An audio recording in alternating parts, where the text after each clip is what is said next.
Hello friends, welcome to Infinity Academy. या व्हिडिओत आपण 10वा प्रयोग बघणार आहोत। या आधीचे प्रयोग आणि नंतरचे प्रयोगसुद्धा मी चॅनलवर अपलोड केलेले आहेत। तसेच तुमच्या स्टँडर्डचे अदर सब्जेक्टचे व्हिडिओसुद्धा मी चॅनलवर अपलोड केले आहेत। त्याच्या प्लेलिस्टच्या लिंक मी डिस्क्रिप्शन बॉक्समध्ये दिल्या आहेत। चला तर मग प्रयोगाला सुरुवात करूया। हा प्रयोग आहे स्निग्ध पदार्थांची चाचणी करणे। यासाठी तुम्हाला 2 पांढरे कागद आणि तेल लागेल थोडं। तुम्हाला 2 पांढरे कागद घ्यायला सांगितले आहेत। त्यातल्या एका कागदावर थोडं तेल लावायला सांगितलं आहे। दोन्ही कागदांवर तुम्ही मजकूर म्हणजे एखादं टेक्स्ट लिहू शकतात। लिहिल्यानंतर कागद उलटा करून तुम्ही ते वाचण्याचा प्रयत्न करू शकतात।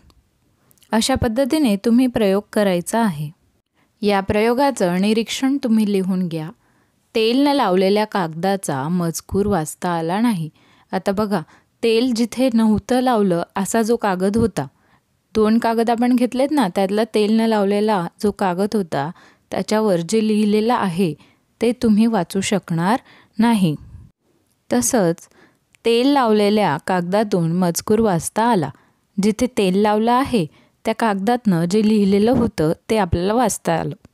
फ्रेंड्स, तुम्ही कधी खाता खाता जर काही वाचत असाल आणि चुकून तेलाचा डाग जर कागदाला लागला तर तो कागद कसा होतो, ट्रान्सपरंट होऊन जातो ना, म्हणजे पारदर्शक होतो। तिकडनं दिसतं आपल्याला। पूर्णपणे पारदर्शक नाही होत, पण थोडंफार त्या साईडचं दिसतं ना, त्यालाच आपण अर्धपारदर्शक म्हणतो। तेल लावलेला कागद अर्धपारदर्शक होतो, त्यामुळे आपल्याला दुसऱ्या साईडचं वाचता येतं। पुढे अनुमान आपल्याला दिलं आहे, तेलामुळे कागद अर्धपारदर्शक होतो।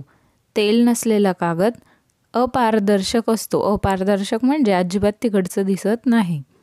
तेल हा स्निग्ध पदार्थ आहे।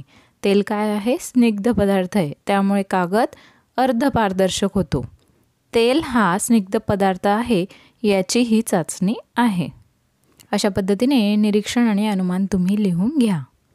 आता स्वाध्यायात तुम्हाला उत्तरे लिहा असं सांगितलंय। त्यातला पहिला प्रश्न आहे, आहारातील कोणत्याही 6 स्निग्ध पदार्थांची नावे लिहा।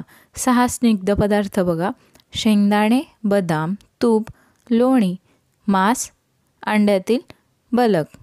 तर हे झाले स्निग्ध अन्नपदार्थ। दुसरा प्रश्न तुम्हाला दिला आहे, स्निग्ध पदार्थांचे आहारातील फायदे कोणते? कोणकोणते फायदे होतात स्निग्ध पदार्थांचे? आहारात असलेल्या स्निग्ध पदार्थांपासून शरीरात चरबी तयार होते। काही काळ अन्न मिळाले नाही तर या चरबीपासून शरीराला ऊर्जा मिळू शकते। चरबीचा एक थर त्वचेखाली असतो। या थरामुळे शरीराला आकार मिळतो। तसेच शरीराची उष्णता राखण्यासाठी ब्लँकेट किंवा गोधडीप्रमाणे या थराचा आपल्याला उपयोग होतो। बघा, शरीरामध्ये चरबी तयार करतात हे स्निग्ध पदार्थ, आणि जेव्हा आपण खाल्लेलं नसतं त्यावेळेला या चरबीपासूनच आपल्याला उष्णता ऊर्जा मिळत असते। जी ऊर्जा मिळते त्यामुळे आपण काम करू शकतो। त्याचप्रमाणे शरीराची उष्णता कायम ठेवायचं कामही ही चरबी करत असते। आणि सगळ्यात महत्त्वाचं, आपल्याला या चरबीमुळेच एक आकार प्राप्त होतो। अशा पद्धतीने स्निग्ध पदार्थांचे आपल्याला फायदा होतो। आय होप तुम्हाला प्रयोग समजला असेल। अशाच काही व्हिडिओंसाठी चॅनलला सबस्क्राईब करा आणि तुमच्या फ्रेंड्ससोबत नक्की शेअर करा। थँक्यू।